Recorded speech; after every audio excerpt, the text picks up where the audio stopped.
بسم الله الرحمن الرحيم. السلام عليكم ورحمة الله وبركاته. أهلا وسهلا بكم في هذه الحلقة الجديدة. میں اپنی بات کا آغاز رسول اللہ صلی اللہ علیہ وسلم کے صرف 2 الفاظ سے کروں گی. اکریموا اولادکم، اپنی اولاد کو عزت دو. میں والدین سے کہوں گی اکریموا اولادکم، اپنی اولاد کو، اور جو تمہاری اولاد کے ایج فیلوز ہیں وہ بھی تمہاری ہی اولاد ہیں، انہیں عزت دو. میں ٹیچر سے گزارش کروں گی اکریموا اولادکم، اپنے اسٹوڈنٹس کو عزت دو. عزت دینے سے عزت واپس آتی ہے، عزت ملتی ہے. خدا را اکریموا اولادکم، اپنی اولاد کو عزت دو. عزت دینے کا مطلب یہ نہیں کہ اپنی اولاد کو لگژری لائف سٹائل دے دو، یہ عزت دینا نہیں، بلکہ یہ تو انہیں ناکارہ بنانا ہے. اکریموا اولادکم، اپنی اولاد کو عزت دینے کا نام یہ نہیں کہ ان کو ایکسپینسو گیجٹس دے دیں، بلکہ یہ تو گلے سے اتارنے کا نام ہے. اکریموا اولادکم، اپنی اولاد کو عزت دو، اپنی اولاد کو کوالٹی ٹائم دے کر. ہیپی فیملی ٹائم ہونا چاہیے.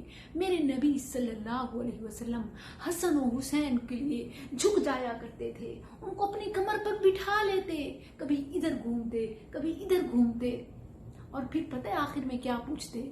تمہارا گھڑ سواری کا تجربہ کیسا رہا؟ تم نے اپنے اونٹ کو کیسا پایا؟ سبحان اللہ. فاطمہ رضی اللہ عنہا، آپ کی بیٹی اپنے باپ کے پاس آتی ہے، باپ جو امام الرسل ہے، باپ جو سید البشر ہے. جب اپنے باپ کے پاس آتی ہے، آپ بیٹھے ہوئے ہوتے ہیں، آپ کھڑے ہو جاتے ہیں، آپ آگے بڑھ کے استقبال کرتے ہیں، آپ ہاتھ میں ہاتھ ڈالتے ہیں اور پھر ہاتھ پہ بوسہ دیتے ہیں اور اپنے ساتھ پکڑ کے لے آتے ہیں اور اپنی مسند پہ بٹھاتے ہیں، اپنی مسند پہ بٹھاتے ہیں اور پھر خود بیٹھتے ہیں. میرے نبی صلی اللہ علیہ وسلم اکریموا اولادکم، اولاد کو عزت دینا، ان کے ساتھ اچھا ٹائم گزارنا ہے، ان کے اندر یہ صلاحیتیں پیدا کرنی ہیں کہ کس طرح انہوں نے ٹف حالات میں اس سے نکلنا ہے. آج ہمارے بچے ڈپریشن کا شکار ہو رہے ہیں، ڈپریشن کا شکار پیدا ہو رہے ہیں، اور کیوں نہ ہو. میں بڑے درد سے کہہ رہی ہوں، ہمارے ہاں جب کوئی عورت ماں بننے جا رہی ہوتی ہے، ہم کون سا اس کو خوش رہنے کا موقع نصیب کرتے ہیں؟ ہم کوئی بھی وقت اس کو ٹارچ کیے بغیر نہیں چھوڑتے. پورا گھر کا ماحول اس کو ڈپریشن کا مریض بنا دیتا ہے، اور وہ سارا ڈپریشن اس بچے پر ڈائریکٹ اثر کرتا ہے، اور بچہ ڈپریشن کا مریض پیدا ہوتا ہے. اور رہی صحیح کسر وہ ماں خود پوری کر دیتی ہے. جب بچہ ماں کے پاس آتا ہے اور ماں موبائل استعمال کر رہی ہے، ماں کہتی ہاں بولو جی، ٹھیک ہے ہو جائے گا.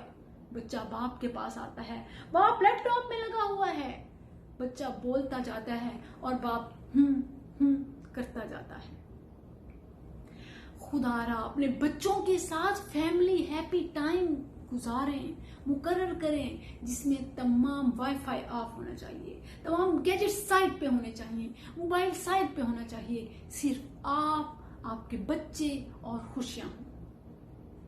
بلیو می، اس سے دنیا بھی صحیح ہوگی اور آخرت تو ویسے ہی آپ اپنی سیو کر چکے. ہماری مثال تو ایسے ہے جیسے میراثیوں کا کوئی بچہ پیدا ہوتا ہے تو اسے چوم چوم کر انہوں نے اسے مار دیا. پاکستانیوں کو موبائل ملا، انہوں نے سارا ٹائم موبائل میں اپنے فیوچر کو برباد کر کے رکھ دیا، حتیٰ کہ ٹوائلٹ میں بھی موبائل کو نہ چھوڑا. خدا را ان چیزوں کا استعمال صرف اور صرف ضرورت کے وقت کریں، اپنی اور اپنے بچوں کی آخرت سیو کریں. اکریموا اولادکم.